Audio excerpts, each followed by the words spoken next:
बेळगुंदी शिवाजीनगर येथील स्मशानभूमीजवळ रविवारी सकाळी 11:15च्या सुमारास काही कामानिमित्ताने जात असणाऱ्या दुचाकीवर अचानक झाड पडून एक जण जागीच ठार तर अन्य दोघे जण गंभीर जखमी झाल्याची घटना घडली आहे। हे सर्व कर्ले गावचे रहिवासी आहेत। याबाबत अधिक माहिती अशी की बेळगुंदी परिसरात आज सकाळपासूनच पावसाने हजेरी लावली होती।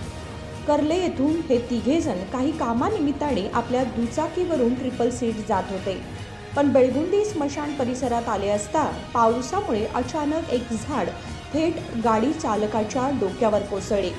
यात एकाचा जागीच मृत्यू झाला तर दोघे जण गंभीर जखमी झाले आहेत। या घटनेनंतर रुग्णवाहिकेला पाचारण करण्यात आले। सर्व अपघातग्रस्तांना बेळगाव जिल्हा रुग्णालयात दाखल करण्यात आले। Mahadev Pawar, Kannadamba news network, Belgaum.